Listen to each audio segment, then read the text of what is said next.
Good morning, everyone. Request you to please take your seat.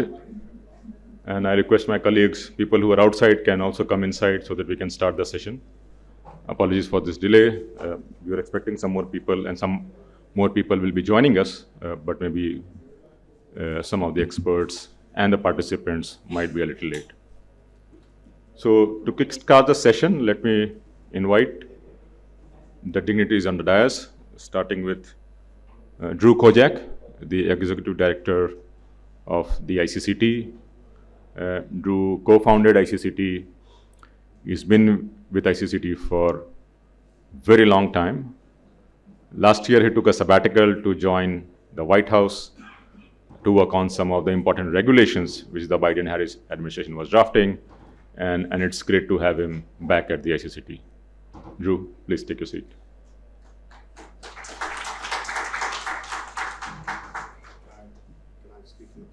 Yeah.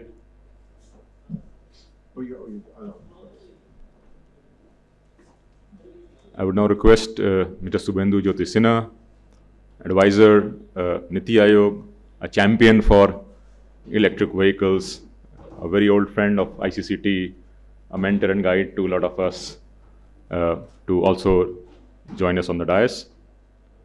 A round of applause.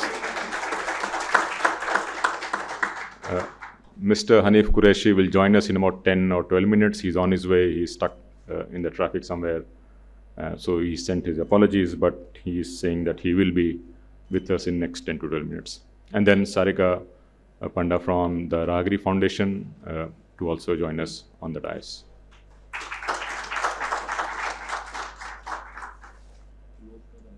Many of you who've been here before, this is ICCT's flagship event, India Clean Transportation Summit.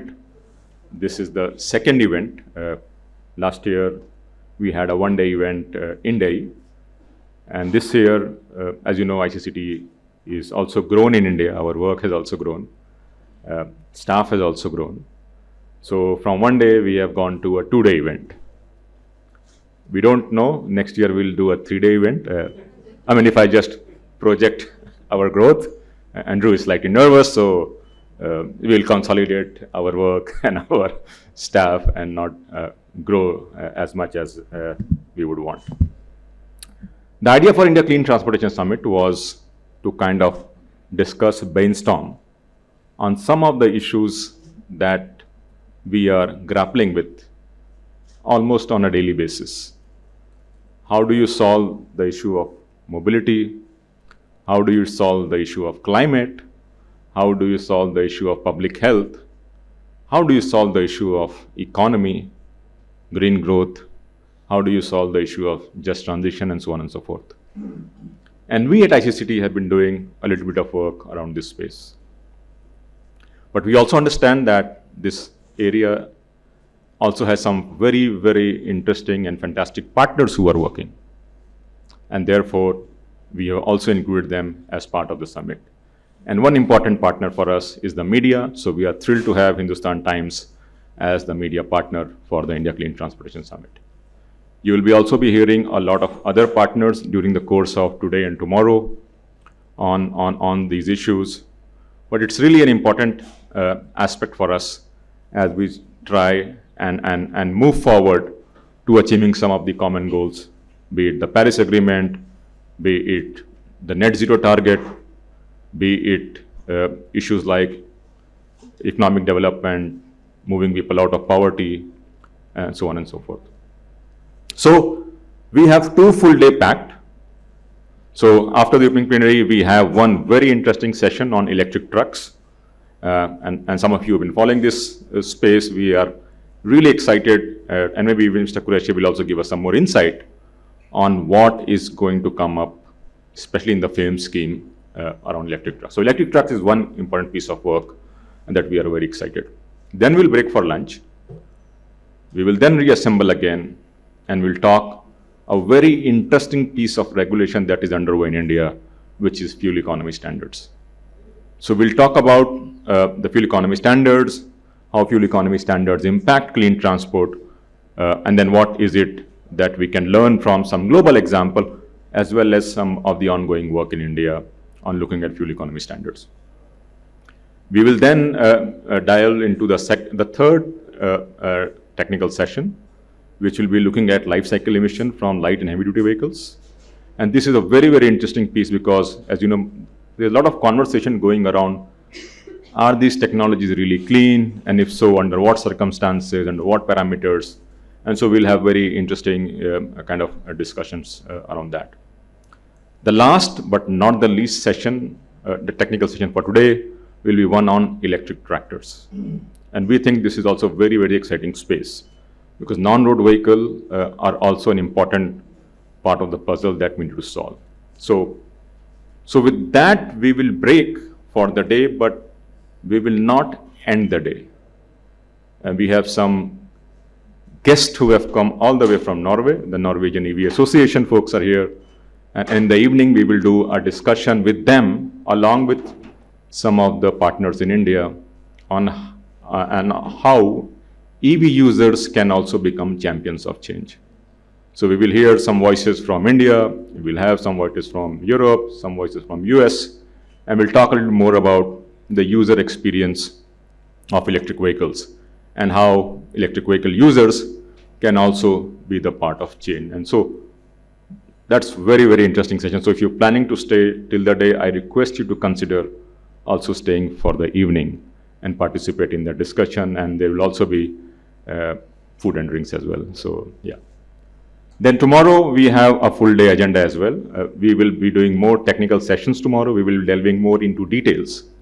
So we have 2 closed door sessions, one on real world emission, a report that we released last week has been trending in media, and we'll do more discussion on that. We have a session on low emission zones tomorrow.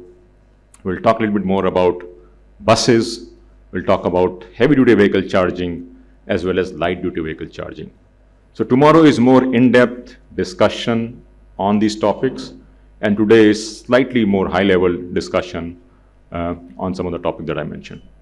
So with this, I welcome you all. Thank you all for joining. We are starting slightly late. Apologies once again.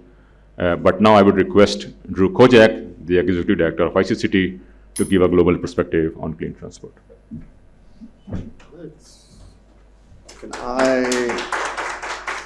Can I move this or just close it? Can I just close this? Good morning, everybody. It is a pleasure to be here. Give me half a second to, okay. First of all, Amit, thank you for inviting me. A pleasure to be here. I came over from the US. I guess I got here Sunday night, and this is the first of a 4-week tour where I go from here to Jakarta, to London, to Brussels, to Berlin, to Oslo, and then home. So very happy to be here, and very happy to be here because there's so much going on in India on clean transportation and the transition to electric vehicles and greater fuel efficiency. As Amit mentioned, I did a 1-year tour or a secondment to the White House Climate Policy Office. It lasted from May of last year to June of this year. So 2 months ago is when it ended. I was extended twice, and what I said to the team when I left was that it's always an honor to serve at the White House for any administration. But from my perspective, being a part of the Biden administration, which is very likely to go down in history as the pivotal presidential administration when it comes to climate change in the United States, was truly extraordinary.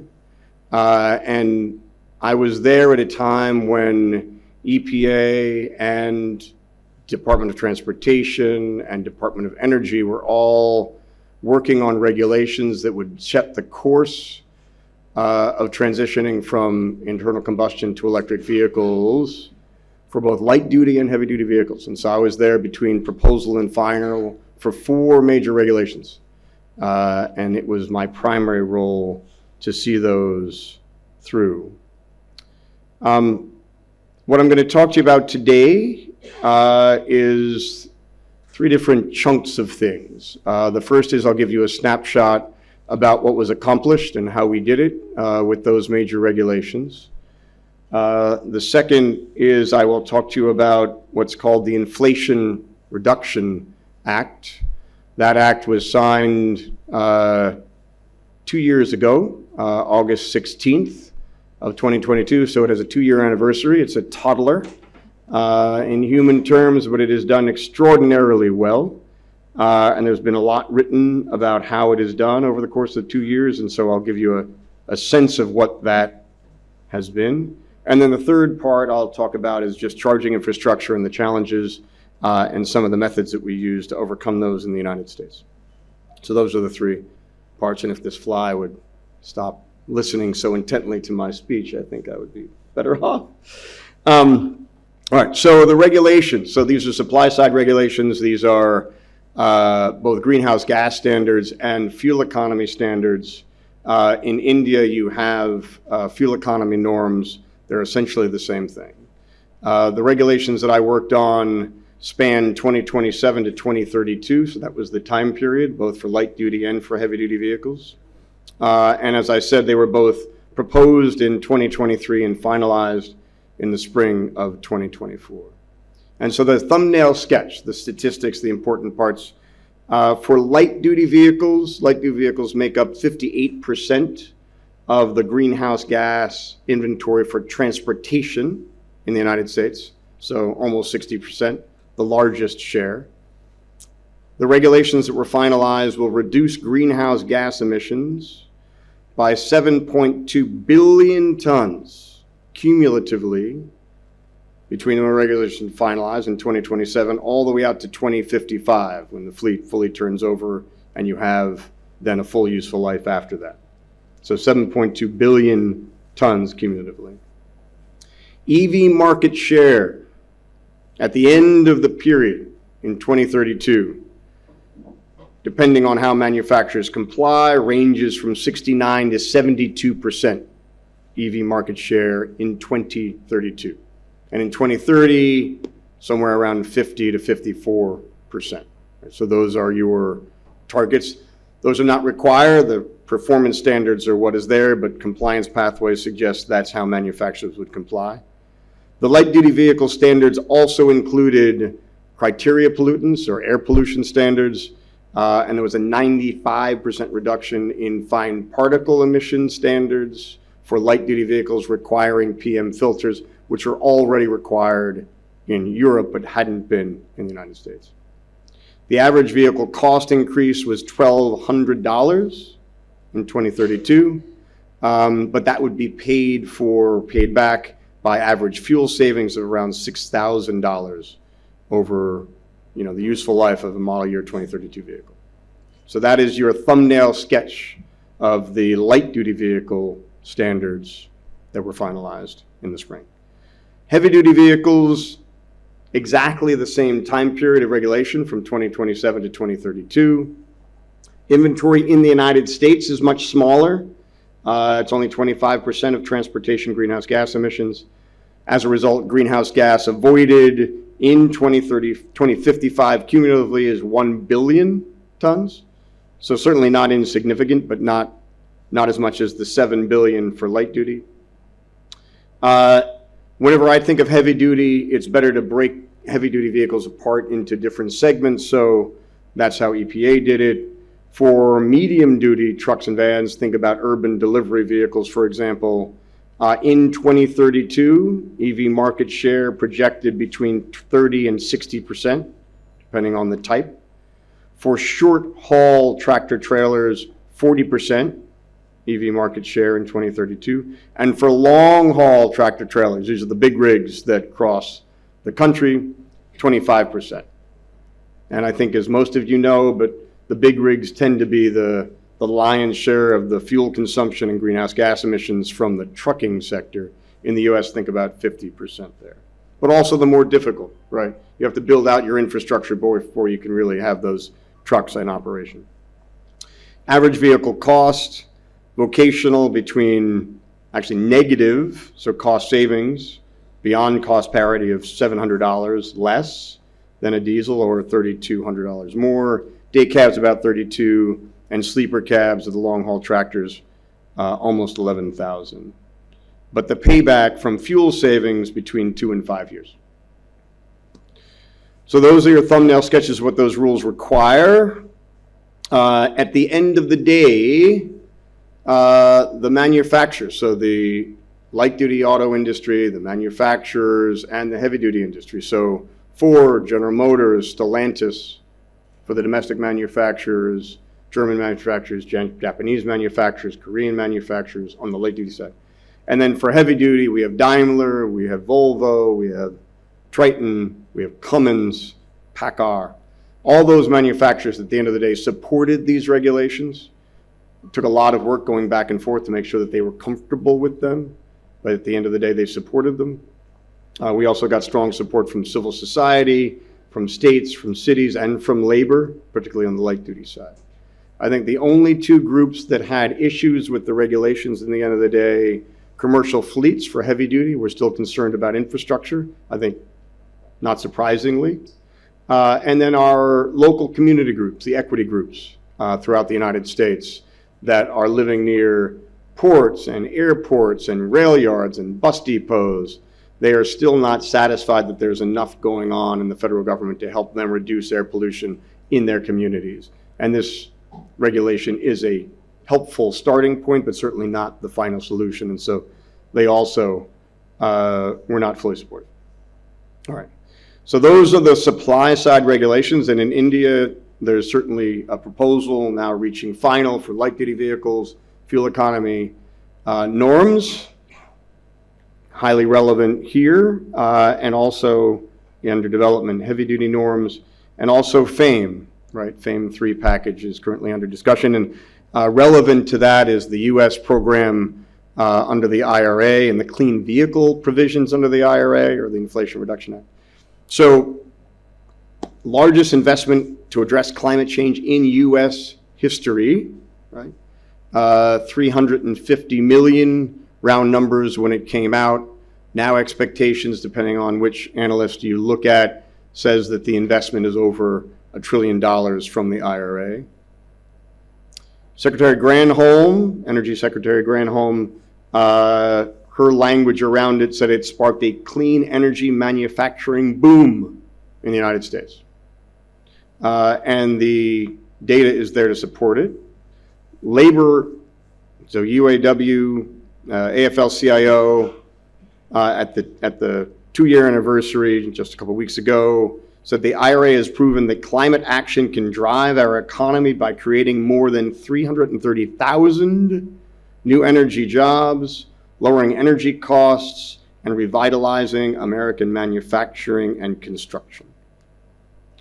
A think tank, the Rhodium Group, partnered with MIT, tracked progress of the IRA and found that investments in manufacturing posted the fastest growth, more than quadruple the fund's investment in the 2 years prior to IRA's enactment, and that the lion's share goes to electric vehicle supply chains. Importantly, I think also, of the $78 billion in federal investment, there was a matching investment from the private sector of 5 to 6 times what was in the public investment. So it catalyzed, so public investment obviously catalyzed private investment. Let me tick through a couple of major provisions, give some reflections on those. So I think everyone is aware, most likely, that there is a provision for consumer incentives of $7,500 for the purchase of a electric vehicle in the United States.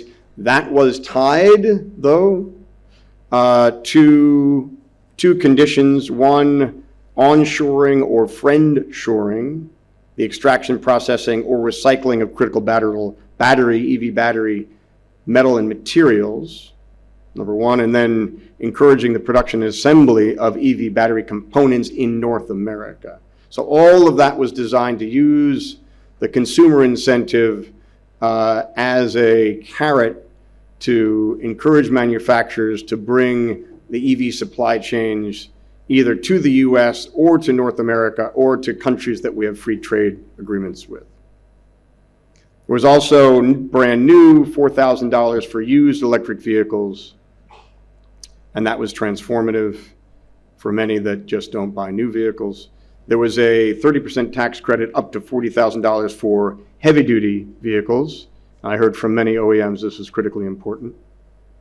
There's also a new production tax credit for U.S. battery manufacturing that cuts the cost of producing batteries in the United States by between 1/3 to 1/2. For those of you that know the cost of batteries, so it's $35 a kilowatt hour for the production of battery cells in the United States, and another $10 per kilowatt hour for battery modules, for a total of $45. And for those of you that know the cost of batteries, let's say it's around $120 currently, but projected to come down significantly over the course of the next 5 years. Right. One consultant that came, that I met with at the White House said that put the U.S. as the low-cost producer of EV batteries in the world. Now, what China's costs are, I don't know, but that's a big deal. There were a couple different provisions to support U.S. auto manufacturing, including a domestic manufacturing conversion grant, $2 billion aside for that, and advanced energy project credits of another $10 billion. And what happened there is that you had a lot of attention going to supporting the transition of existing manufacturing plants, not only for vehicles, but also for components, to the transition to electric. And a lot of work from the administration went on for that. And then finally, there was a variety of other programs, DOE's loan program, for example, and then a funding of the U.S. Postal Service to transition to zero-emission vehicles, $3 billion for that, which is going on quite well. Let me say a word about heavy-duty infrastructure, and I will close. So one of the biggest challenges that I've already mentioned about the heavy-duty truck rule, greenhouse gas standards, is that there was no or hadn't been any strategy articulated by the federal government as to how we were going to build out heavy-duty charging infrastructure. But during my tenure, sort of catapulted that forward, and Department of Energy and a joint office came forward with a strategy to build out EV charging infrastructure for trucks, largely along all the major trucking routes, which were well known to us, starting with nodes at ports and rail yards, et cetera. We were not starting from scratch. There was already 170 projects underway and $1.5 billion in projects. Well, that's very helpful. I'll close in just a minute. So I think that was critically important and very, very helpful as well. So in conclusion, I'll say the following, that the EV transition is about economic growth and development into the green economy, and not just about climate change and energy security. Those are also very important. But in the view of the Biden administration, in our view as well, I think looking at it from a holistic green industrial transition perspective is accurate and important. And then I'll just say that there are 4 elements to, I think, a successful policy recipe: supply side regulations, which are being worked on here in India; consumer incentives, which are also here under FAME and should be expanded; charging infrastructure. I think the government can steer rather than actually do the investments, but steering is important. And then finally, manufacturing incentives to make sure that you have and profit from and benefit from all of the new jobs that are going to be flowing from this new transition. And so, in short, a whole of government approach. So thanks very much for your attention, and I turn it back to Amit.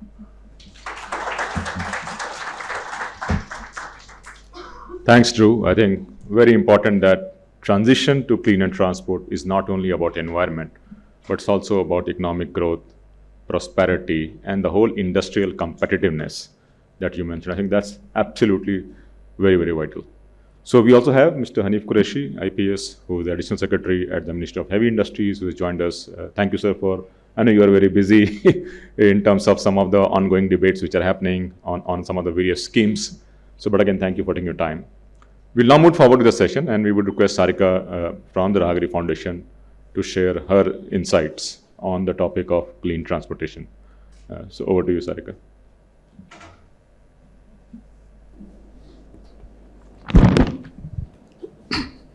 Thank you, Amit. Good morning, ladies and gentlemen. It was really fascinating to hear Drew actually on the global perspective of clean transport, and also and in another 2 days, and also to understand from Mr. Qureshi and Mr. Sinha about India's vision on moving towards clean transport.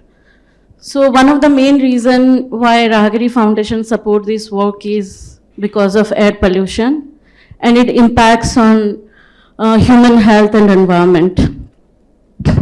So many of us have seen last week ICCT has released its report on real world emission, and the results were really shocking. In fact, when we were doing this study with ICCT, when we were doing the surveys, we can clearly see the actual danger on vehicle exhaust. So that's one of the real reason why we all are here today.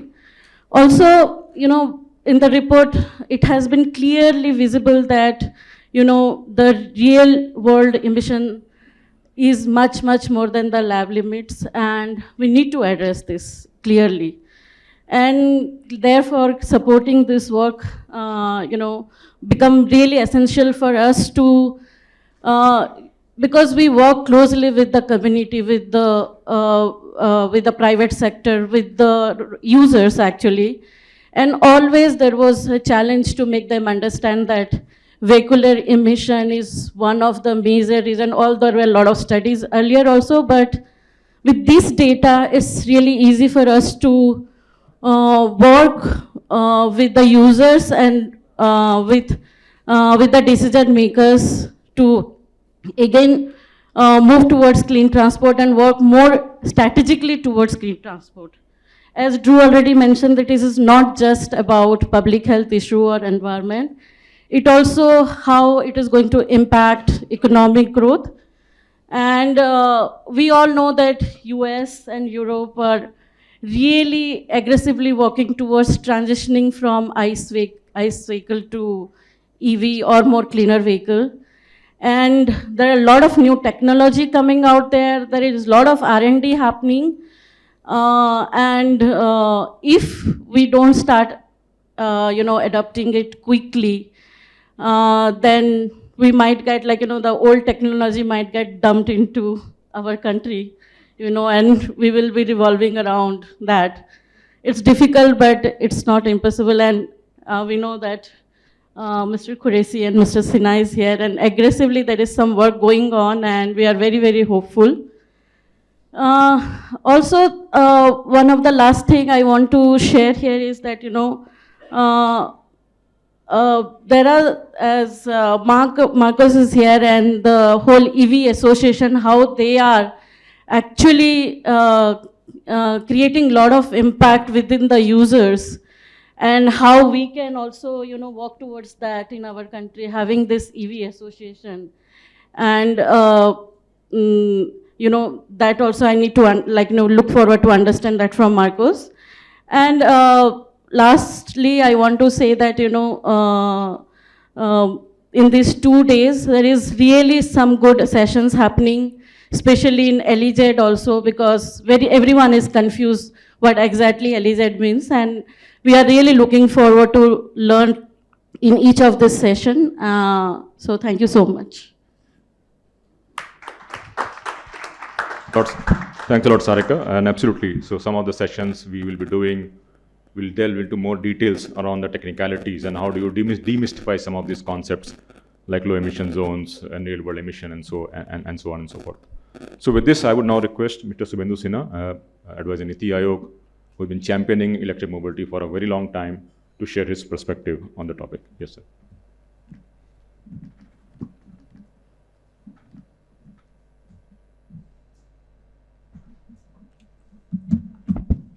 Thank you, Amit, for organizing this wonderful your annual summit. And I must compliment that ICCT is doing wonderful work here. I am watching that almost once in 2 to 3 months they come out with a kind of convening that is extremely focused on one of the most relevant topics. A lot of takeaways are there. And the better thing is that he shares the takeaways with us. and that serves as a kind of learning for us, so that we can see that how that can be stitched into the policy framework. Drew very rightly mentioned that there are 4 key elements to the policy perspective with respect to electric mobility, that is manufacturing, and he talked of charging infrastructure, the supply side, and the consumer incentives.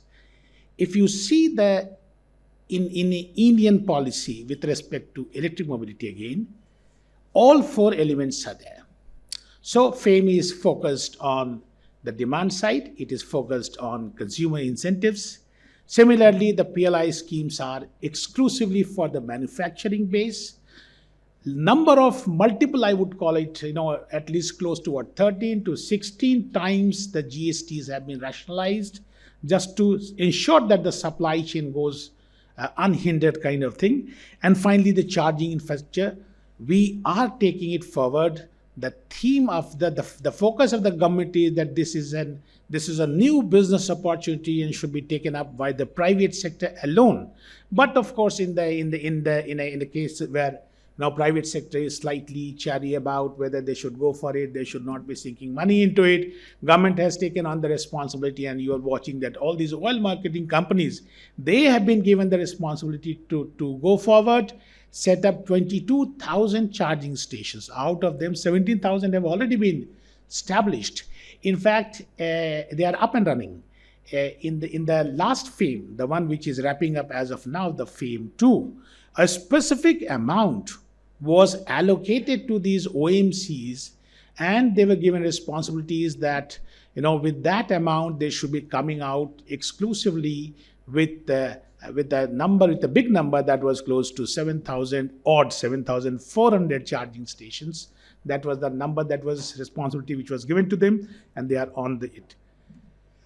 The multiplier impact is that it has encouraged the private players to go for it. So you see that every day I am watching that new charge point operators are getting into the stream.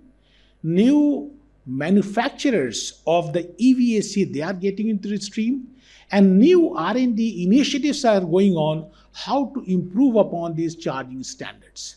So you see, for example, the Bureau of Indian Standards, they have come out with a charging equipment, an EVAC, where from the same equipment, both slow and fast AC and DC charging can be materialized. That's something amazing that has happened for the first time.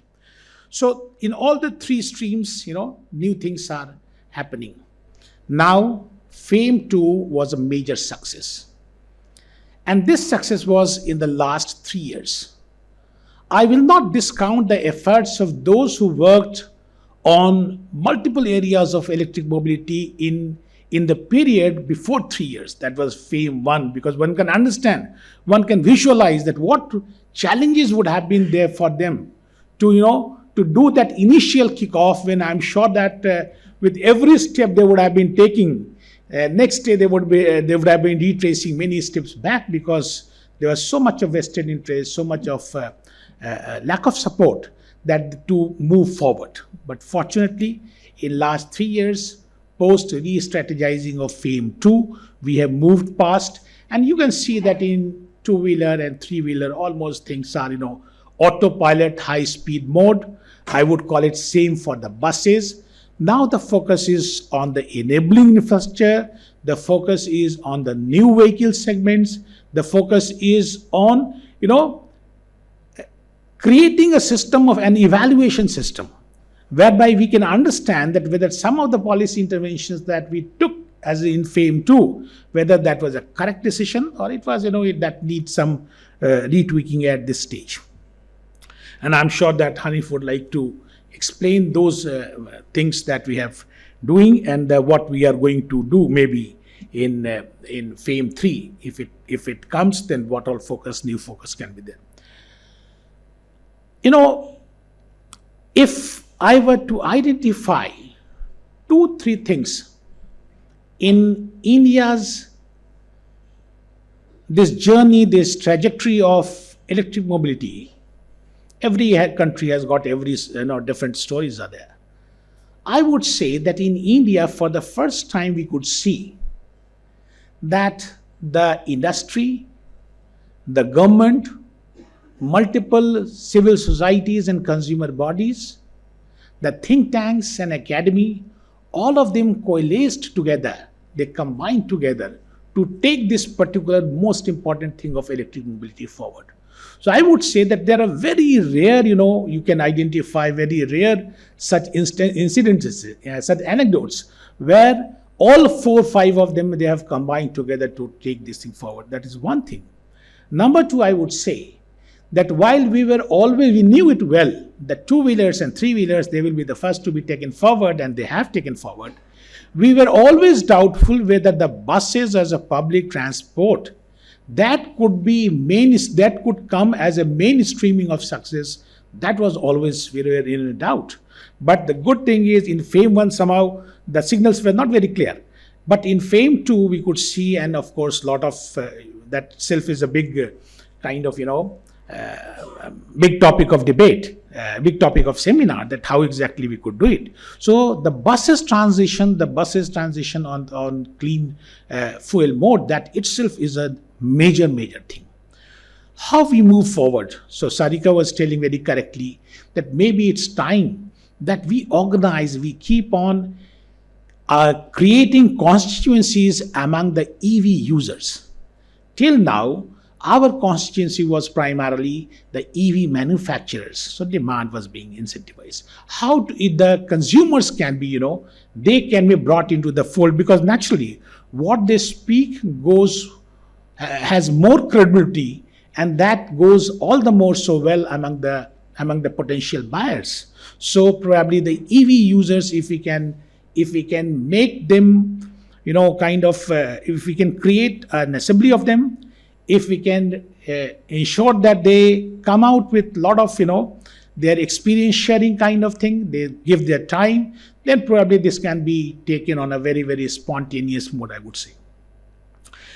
It was being mentioned about the advanced chemistry cell. Yes, our perception is very clear.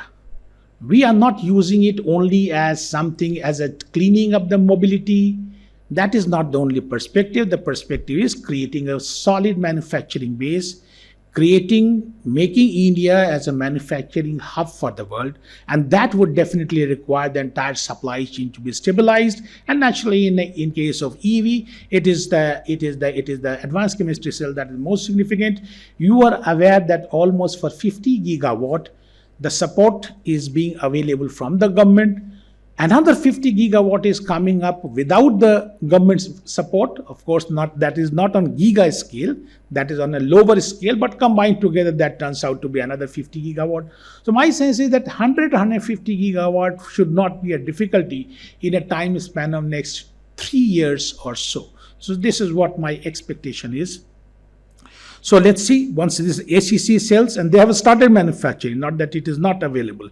ACC manufacturing, not that ACT is being brought from outside and only the packing and the battery conversion is taking place. No, it is the pure ACC that is, manufacturing is going on. In addition to that, how to come out with alternate chemistry, that is also where, IITs are working on it. You are aware that 16 out of 23 IITs, we have opened up centers of excellence.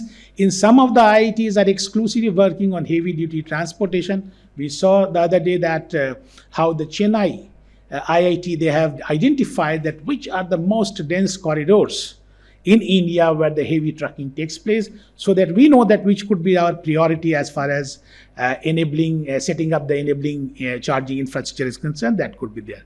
So this is what from my side. I am sure that Hanif will explain all the more so.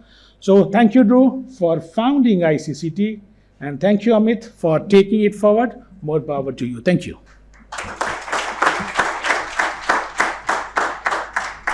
Thank you, Mr. Sinha, for highlighting some of the efforts that are going on in the country for advancing electric mobility. And I think you also mentioned that it's probably the first time where multiple organizations are coming together and working towards the common cause on how do you clean the transport system.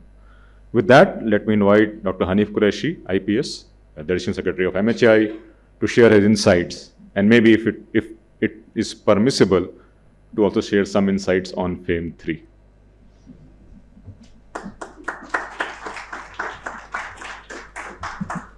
Good morning, dear friends.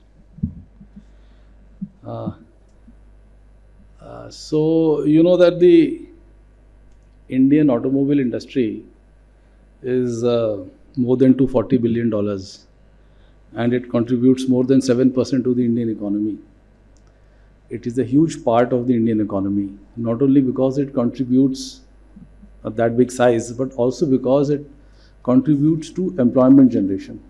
More than 2.5 to 3 crores people are employed in the automobile sector, including the components. Now, looking at the growth rate of India,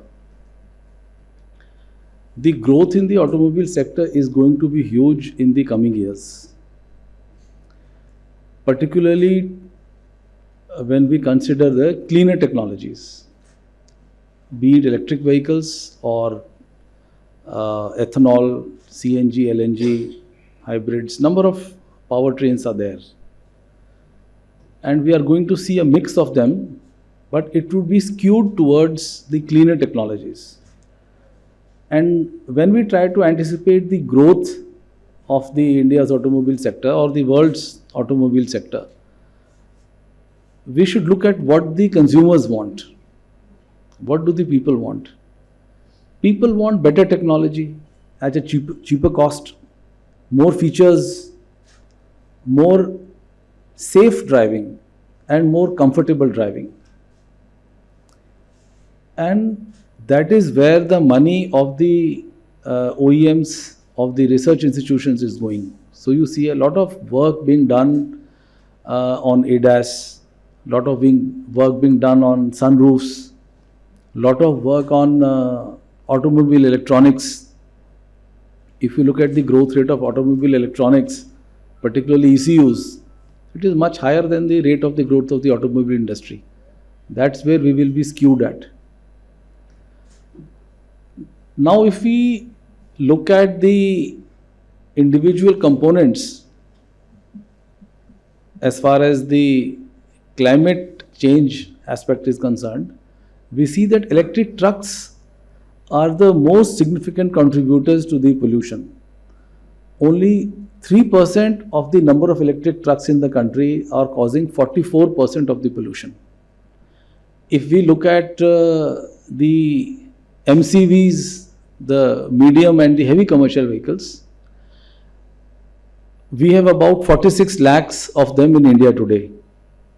And every year we are manufacturing about 3 lakhs to 3,20,000 MCVs, HCVs, and MCVs we are manufacturing about 40,000-50,000. So 4 lakhs of MCVs and HCVs we are manufacturing every year.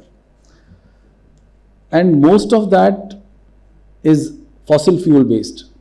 So out of the total 80 or 90 lakhs trucks we have in India, a lot of it are LCVs, there's a last mile connectivity, but most of them are the heavy duty vehicles.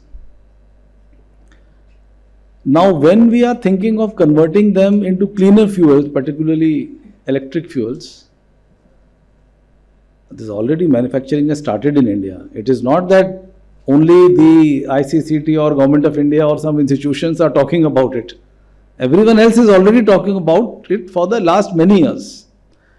There are 7 or 8 OEMs in India who are already manufacturing medium and heavy duty trucks. And they are on the roads. I think more than 300 are there on the roads. And lot of other production that is being scaled up. But what we are discussing here is how to hasten their adoption in the country. What will be their trajectory?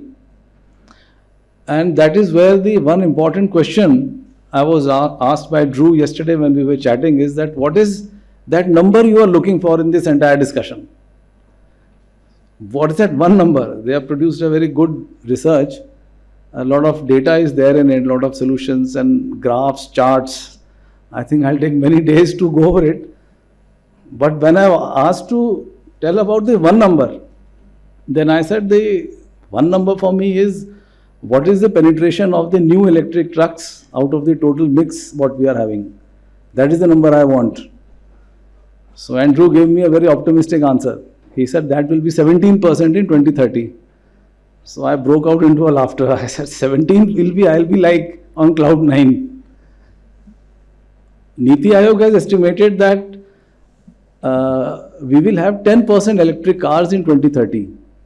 That is their estimate which they have published. That may be a little conservative. We may go to 15 also. But going to 17 is really, I said, even if we go to 10%, imagine the amount of fuel saved, forex saved, saving in the climate, reduction of carbon footprint, a host of benefits will be there.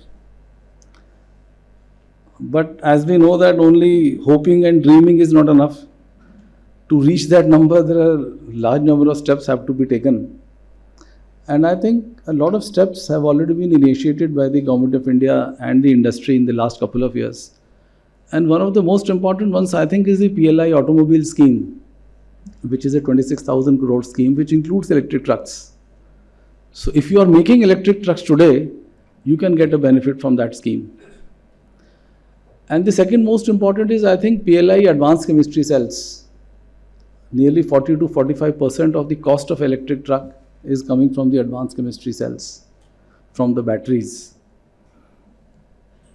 And as Sudhendu Sinha sir very clearly pointed out, that it is important to have local manufacturing, not only to reduce the costs, but also to strengthen the local Indian industry. And production has started, though not commercially. One of the OEMs to whom the work has been awarded, they are in the process of testing now. I think hopefully very soon commercially also they will be available. And 30 gigawatt is already awarded. Another 10 probably in another month or two that will be awarded. And then we'll have balance of 10. So 50.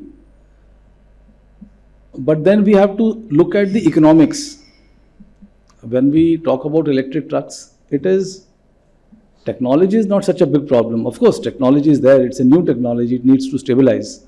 But that is not the bigger problem. The bigger problem is economics. You can make electric trucks fine, but at what cost? And what will be the total cost of operating of the electric trucks? It is only economics which can solve your problem of rolling out electric trucks at scale.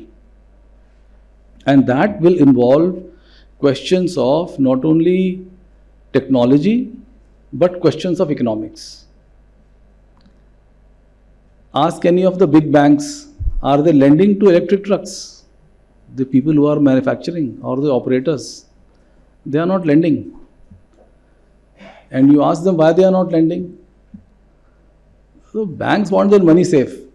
This is a new technology, we don't know what is the return. So only NBFCs are lending, that too at a very high interest rate. So what it will take for the big banks to lend? What kind of data do they need? What kind of comfort can the industry give them where they can optimize their risk and they can start lending? Because unless the big banks start lending, you cannot scale up the production. We are not looking at a pilot project. We are not looking at making 10 trucks or 20 trucks. We are looking at making nearly 3 to 4 lakh trucks every year, probably 5 lakhs every year. Our freight movement in the country is more than 70% by road, which is about only 30 to 40% in US and Europe, less than 50%.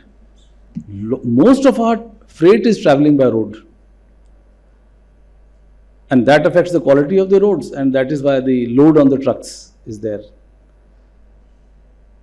So that is why we also need to look at innovative business models. We need to look at what kind of financial instruments can be constructed, which can unlock private financing, which can flow into the ecosystem of electric trucks. And also electric buses and also all other categories of electric vehicles, because these are new technologies. People don't trust them. We are here talking about, yes, electric is very good, but you go and talk to the people who are driving the vehicles. They are not very comfortable with electric vehicles. And then when you look at the total cost of operation, TCO of an EV today, I have not seen the ICCT report, but a number of reports say it is only about 15 to 20% lesser or cleaner as compared to the ICE vehicles. And that is because of the electric grid mix we have now. Our Honorable Prime Minister had set a target of installed capacity of renewable energy reaching 200 gigawatt. That we achieved in 2022, that was done. Now we are saying that 50% of our installed capacity will be renewable. But that is only the installed capacity. Energy mix is something else, because the plant load factor of solar plants or wind plants is 17-18%. That is very low. So the Central Electricity Authority says that in 23-24, 78% energy was produced by fossil fuels. Only 22% energy was clean. Even though we may have 40% installed capacity out of the total, but only 22% is clean. But with that mix also, we are having 15 to 20% well-to-wheel lower emissions of electric vehicles. And when we go to 2030, our mix has to improve. More and more renewable energy will come into the grid. And this 15 to 20% cleaner figure which we have now, that will grow. It will grow to 30 or 35 or 40 or 45, whatever. But to reach that figure in 2030, now is the time to implement the policies and do the necessary R&D. And that is one area where the Indian industry is lacking. If you look at the R&D investment as a proportion of the revenue of Indian OEMs, you will find it is very low. We are low on R&D.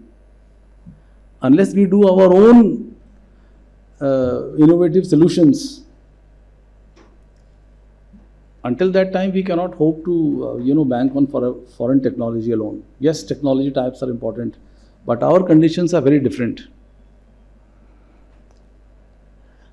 So for example, in ADAS, you are driving a car with an ADAS and it has an automatic lane departure detection system. But when there are no lanes, then how is that ADAS going to help you? You go on the national highways, sometimes there is no lane. So we have to tailor the technology to our needs. And that is where the partnership between the research think tanks, the industry and the government becomes important. And that is why I must compliment ICCT that this is a really way we should think about policies. It is in such conferences that we learn from each other. It is not just through reading books or articles that we learn.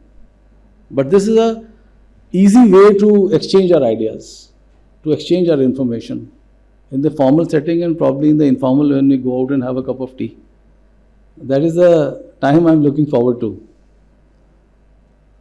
So I'll really thank ICCT and Sudhendu Sinha sir for coming here and taking their time off, and thank all of you. And I just hope that all of you here in this room will continue the good work which you are doing so that we can look at a cleaner India and a cleaner planet. Thank you so much.